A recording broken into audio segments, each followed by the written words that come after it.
भगवान राम को भगवान शंकर ने देखा तो भगवान शंकर ने उनको दंडवत प्रणाम किया, सच्चिदानंद धन बोलकर माथा टेका।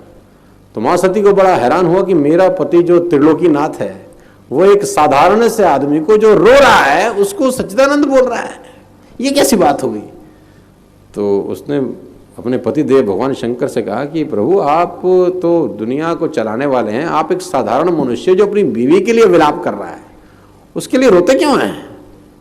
तो भगवान शंकर ने बोला कि ये वो नहीं है जो तू सोच रही है, ये ईश्वर हैं, ये राम हैं, ये वो राम हैं जिन्होंने अवतार लिया है। लेकिन सती को ये बात समझ में आई नहीं। बोला अवतार लेने वाला व्यक्ति अपनी पत्नी के वियोग में रो रहा है, ये तो जार जार होकर रो रहा है।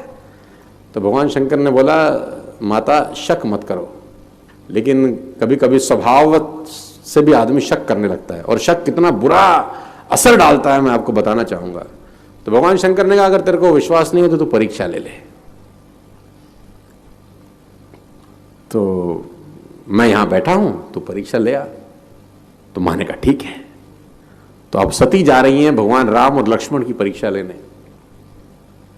तो जब गई परीक्षा लेने तो उनको सोचा कि मैं परीक्षा लूं कैसे, पता कैसे चलेगा कि ये असली वाले ईश्वर हैं या वैसे कोई साधारण मनुष्य है। तो सती ने सोचा कि ये सीता के वियोग में भटक रहे हैं, तो मैं ऐसा करती हूं सीता का रूप ले लेती हूं। तो अगर तो ये मनुष्य होंगे तो मुझे देख लेंगे तो ये बोलेंगे अरे सीता तुम यहां कैसी हो, तो फंस जाएंगे। तो मां सती ने सीता का रूप धारण कर लिया भगवान राम की परीक्षा लेने के लिए। और जब भगवान राम और लक्ष्मण उस वन से गुजर रहे थे तो सती तुरंत भगवान राम के आगे आ गई जो सीता का रूप ली हुई थी। अब भगवान राम ने जैसे ही सीता रूप में सती को देखा तो भगवान राम ने हाथ जोड़ दिए। भगवान राम ने कहा मां आप अकेली घूम रही हैं, त्रिभुवनपति भगवान शंकर कहां हैं।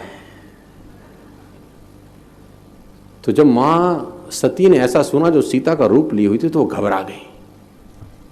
उनको लगा कि भांडा फूट गया। वो वहां से बिना प्रणाम किए निकल गई। अब भगवान की लीला देखिए, वो जिस रास्ते से गई उनको सामने से भगवान राम लक्ष्मण और सीता आते हुए दिखाई दिए। मां सती के हैरानी का ठिकाना नहीं था क्योंकि भगवान राम और लक्ष्मण को तो पीछे छोड़ आई थी। सामने से उन्होंने देखा राम लक्ष्मण और सीता उनकी तरफ चलते आ रहे हैं तो घबरा गई। पीछे मुड़ के देखा तो देखा पीछे से भी भगवान राम लक्ष्मण और सीता उनकी तरफ आ रहे हैं। दाहिने देखते हैं तो दाहिने से आ रहे हैं, बाएं देखते हैं तो बाएं से आ रहे हैं। तो मां सती घबरा के वहीं बैठ गई। जब थोड़ी देर के बाद भगवान ने अपनी माया समेटी तो वहां कुछ नहीं था। तुलसीदास जी लिखते हैं कछु ना दिखता दक्ष कुमारी को, कुछ नहीं दिखा, सब गायब हो गया। मां घबरा के उठी, भगवान शंकर के पास गई। भगवान शंकर ने पूछा हाँ भाई परीक्षा ले ली। झूठ बोली मैं लिए बिना ही आ गई क्योंकि फंस चुकी थी। भगवान शंकर ने आंख बंद करी। तब शंकर की जो धरी ध्यान रखा और सती जो चरित्र की ने सब जाना। जो सती ने चरित्र किया था सब जान लिया। और यहां गुरु की कितनी बड़ी महिमा है। तो भगवान शंकर को लगा कि इन्होंने मेरी मां का रूप लिया, अब इनके साथ पत्नी के साथ संबंध नहीं हो सकता। भगवान शंकर ने त्याग कर दिया सती का कि इन्होंने मेरे। कहते हैं कि त्याग आचरण का विषय है, उच्चारण का विषय नहीं है। हिंदुस्तान में उल्टा है, त्याग उच्चारण का विषय हो जाता है। तो भगवान शंकर ने आचरण से बता दिया कि भाई मामला अब यहां तक सिमट गया है। आप समाज में जहां भी रहेंगे तो आपके पास बहुत सारे लोग आएंगे, कुछ गलतियां भी करेंगे, कुछ अच्छा काम भी करेंगे। जब भी किसी की प्रशंसा कीजिए तो पूरी महफिल में कीजिए कि ये व्यक्ति ने अच्छा काम किया। लेकिन अगर किसी की शिकायत या उसकी आलोचना करना है, उसे डांटना है, तो उसे अकेले में समझाइए। और डांटने के बाद उसमें इस तरह से कर दीजिए, उसमें प्रशंसा मिला दीजिए। कोई गलती कर दिया, मान लीजिए आपका छोटा भाई नहीं पढ़ाई किया, गलत कम नंबर लाया, तो उसे डांटिए कि लेकिन अकेले में डांटिए कि इतना कम नंबर क्यों लाया। फिर उसे एक उसी में एक पॉजिटिवनेस जोड़ दीजिए। तुम्हारे में इतना मेहनत है, हम इसलिए डांट रहे हैं कि तुम कर सकते थे लेकिन क्यों नहीं किए।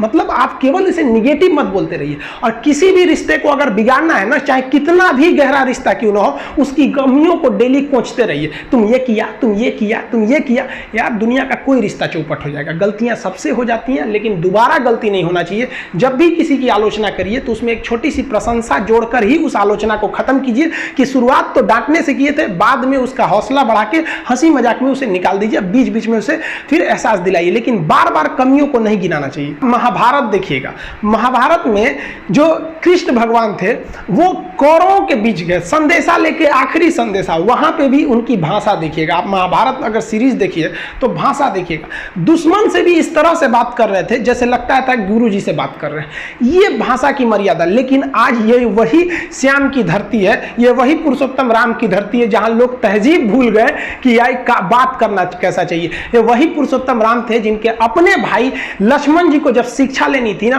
तो रावण के पैताने बैठे थे कि ये शिक्षा लेना है तो उसके पास झुकना पड़ेगा यहाँ पर। लेकिन आज हम लोग भूल गए हैं कि हमें बात में तो इतना आजकल वो तहजीब ही नहीं रह गया है कि इतना रफ बोल दो कि दुश्मन। किसी से पूछा, एक लड़का पूछा तुम्हारा क्या हाल है, तो कर खराब है, ठीक कर दोगे। जब हाल है भाई। आप सबकी जिंदगी में कुछ कठिनाइयां आएंगी, ठोकरें लगेंगे, लेकिन ठोकर खा के संभलना भी जरूरी है। ठोकरें खाकर भी ना संभला तो ये मुसाफिर का नसीब। राह के पत्थर तो अपना फर्ज अदा कर चुके हैं। और कभी भी मुश्किलों से घबराइएगा नहीं। कोको कोला कंपनी जब स्थापना हुई थी तो एक साल में केवल इसके 25 बोतल बिके थे। कंपनी का दिमाग हिल गया था। लेकिन आज के समय में दुनिया में हर जगह कोको कोला बिकता है और इसने तो फिजिक्स को उल्टा कर दिया। लोग कहते हैं ठंडा मतलब तो कोको कोला। भाई साहब, ठंडा मतलब वो होता है जिसका टेम्परेचर कम हो। लेकिन इतना भी कहा कि इसके आगे लोग भूल गए कि ठंडा मतलब कोको कोला नहीं होता है, ठंडा मतलब वह चीज जिसका टेम्परेचर कम है।